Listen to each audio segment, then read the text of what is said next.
Bonjour à toutes et à tous. Juste quelques mots, une petite vidéo très rapide pour vous faire le point sur une situation. Pour information, c'était le 26 juillet 2012. Le président ivoirien Alassane Ouattara a remercié François Hollande. François Hollande a annulé la dette de la Côte d'Ivoire, 4,7 milliards d'euros. Le 5 juillet 2013, François Hollande depuis Tunis promet une aide de 500 millions d'euros pour la Tunisie. Le 21 octobre 2013, François Hollande efface la dette de la Guinée-Bissau, 8,5 millions d'euros. Total, plus de 5 milliards et 200 millions d'euros. À cela, bien sûr, il faut ajouter la dette de 800 millions d'euros de l'Algérie à l'égard de la sécurité sociale française, les 10 millions d'euros du Maroc, les 10 millions des pays du Golfe et 1 million de la Tunisie. Ainsi, par évidence et historique du président François Hollande, euh, on constate qu'il a effacé 5 milliards 200 millions de dettes et on sait bien qu'il ne réclamera jamais les 821 millions dus à la sécurité sociale par les pays arabes. On peut dire que François Hollande a offert aux pays d'Afrique et du Maghreb, en un an seulement, plus de 6 milliards d'euros.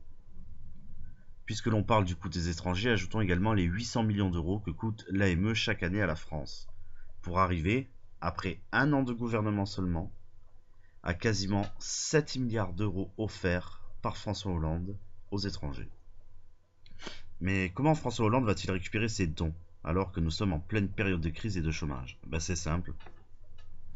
À l'Assemblée nationale, l'ensemble des députés présents, une soixantaine seulement, ont adopté mercredi 23 octobre 2013 l'uniformisation du taux de prélèvements sociaux sur les comptes d'épargne. Ainsi, contrat d'assurance vie, plan d'épargne logement, vont être taxés à hauteur de 15,5% sur tous les revenus cotisés depuis 1997.